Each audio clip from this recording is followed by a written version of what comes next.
Hello students, good morning students. Hindi व्याकरण में आज हम चैप्टर 4 उपसर्ग तथा प्रत्यय को पढ़ेंगे। बच्चों, उपसर्ग माने प्रीफिक्स होता है और प्रत्यय माने सफिक्स। उपसर्ग हम शब्द के उन अंश को कहते हैं जो किसी भी शब्द के पहले लगाया जाता है, और प्रत्यय वह शब्दांश है जो किसी भी शब्द के बाद में लगाया जाता है। तो चलो इसको डिटेल्स में पढ़ते हैं। बच्चों देखो, यहाँ 3 पिक्चर दिए हुए हैं। पहला है चौराहा, दूसरा है दुर्बल और तीसरा है उपहार। तो उपर्युक्त चौराहा, दुर्बल तथा उपहार शब्द राह, बल तथा हार शब्दों से पहले क्रमशः चौ, दूर तथा उप शब्दांश लगाने से बने हैं। अर्थात इन तीनों शब्द में चौ, दूर और उप शब्दांश हैं, जो राह, बल और हार के पहले लगाया गया है, तब जाकर ये शब्द बने हुए हैं। तो बच्चों, चौराहा शब्द में चौ शब्दांश है जिसे हम उपसर्ग कहेंगे। दुर्बल शब्द में दूर शब्दांश है जिसे हम उपसर्ग कहेंगे। और उपहार शब्द में उप शब्दांश है जिसे हम उपसर्ग कहेंगे। और यहाँ राह, बल और हार मूल शब्द है जिनके पहले चौ, दूर तथा उप शब्दांश लगाकर नए शब्द बनाए गए हैं। इसी प्रकार अधर्म, खूबसूरत, विज्ञान, सुपुत्र आदि अनेक ऐसे शब्द हैं जो शब्दांश जोड़ने की वजह से एक नया अर्थ प्रकट करते हैं। तो बच्चों, आशा करता हूँ आपको उपसर्ग का आइडिया मिला होगा। तो चलो उपसर्ग का डेफिनेशन देख लेते हैं। जो शब्दांश शब्द से पहले लगकर उसका अर्थ बदल देते हैं या उसके अर्थ में विशेषता ला देते हैं, वे उपसर्ग कहलाते हैं। ठीक है बच्चों, अब यहाँ ध्यान देने वाली बात देखो।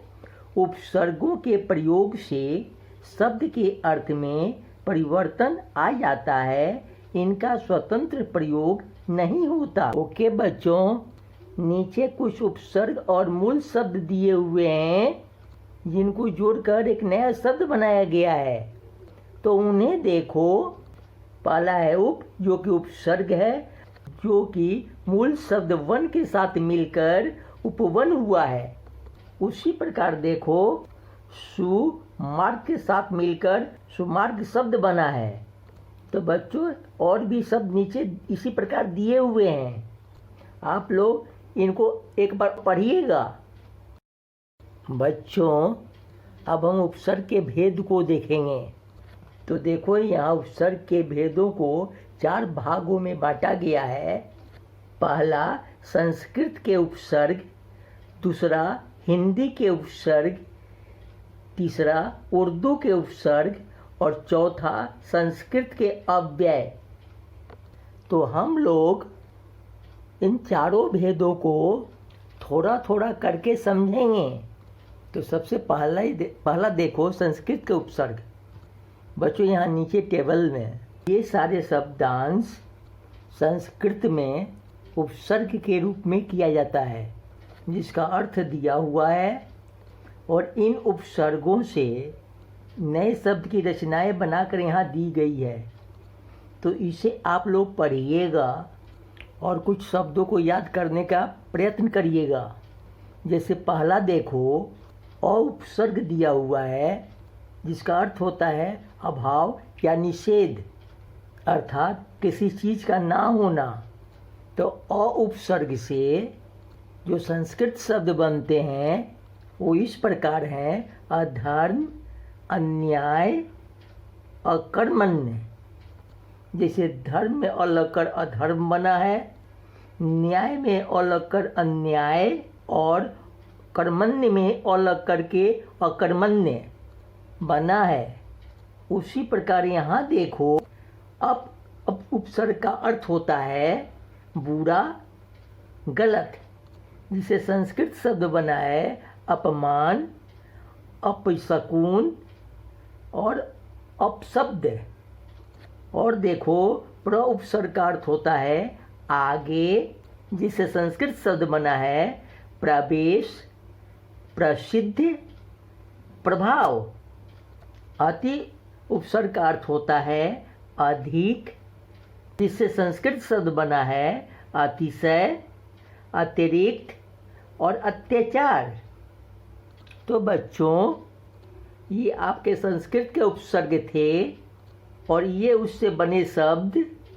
तो आप लोग इसको अच्छे से पढ़िएगा। तो चलो अब दूसरा भाग हिंदी के उपसर्ग को देखते हैं। तो बच्चों, हिंदी के कुछ उपसर्ग देखो। पहला है अध, जिसका अर्थ होता है आधा। अध से जो हिंदी शब्द बना है अधमारा, अधपक्का और अधकचरा। दूसरा उपसर्ग है अन, जिसका अर्थ है निषेध, अभाव। अन्य से जो हिंदी शब्द बना है वो देखो, अनसुना, अनहोनी और अनदेखा। तो बच्चों, ये सारे शब्द हिंदी के हैं। जो पिछले वाले जो शब्द थे वो संस्कृत के थे। अब देखो भर, जिसका अर्थ है भरा हुआ या पूरा। तो भर उपसर्ग से जो हिंदी शब्द बना है वो है भरपेट, भरसक और भरपूर। तो बच्चों, इसे भी आप लोग पढ़िएगा। अब हम लोग तीसरा देखेंगे, जो कि उर्दू के उपसर्ग हैं। बच्चों, यहाँ पर टेबल में जो उपसर्ग दिए हुए हैं, इन सब उपसर्गों से ज़्यादातर उर्दू के शब्द बने हैं। तो चलो देखते हैं। पहला उपसर्ग है बे, जिसका अर्थ है बिना। और बे उपसर्ग से जो उर्दू शब्द बने हैं वो है ये बेदहम, बेदाग और बेनाम। अब दूसरा देखो, बद उपसर्ग, जिसका अर्थ है बुरा। और बद उपसर्ग से जो उर्दू शब्द बने हैं वो हैं बदतमीज, बदनाम और बदहजमी। बच्चों, ये सारे शब्द उर्दू के हैं। जैसे पिछले वाले में हम लोग संस्कृत और हिंदी के शब्द पढ़े थे। अब देखो गैर उपसर्ग, जिसका अर्थ है निषेध। तो गैर उपसर्ग से उर्दू शब्द बने हैं जो है गैर कानूनी, गैर हाजिर और गैर मामूली। ओके बच्चों, आप लोग इस टेबल को भी पढ़िएगा और इन्हें याद करने का प्रयास करिएगा। तो बच्चों, जो चौथा भेद है उपसर्ग का, वे आप लोग अगले कक्षा में पढ़ेंगे। इस कक्षा में आप लोग को 3 भेद ही पढ़ना है। तो बच्चों, ये आप लोग का उपसर्ग था। अब हम लोग नेक्स्ट पढ़ेंगे प्रत्यय।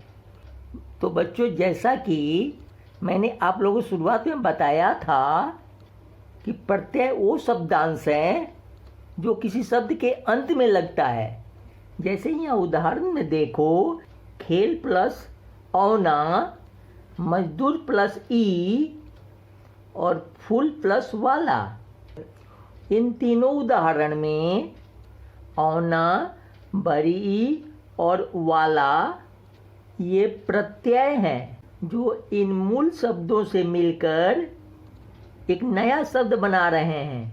तो बच्चों, चलो प्रत्यय का डेफिनेशन देख लेते हैं। जो शब्दांश शब्द के अंत में जुड़कर उसके अर्थ में विशेषता उत्पन्न कर देते हैं वे प्रत्यय कहलाते हैं। तो बच्चों, अब आपको उपसर्ग और प्रत्यय में अंतर समझ में आया होगा। उपसर्ग शब्द के पहले लगता है और प्रत्यय शब्द के अंत में। ओके बच्चों, आज हम इस चैप्टर को यहीं तक पढ़ेंगे।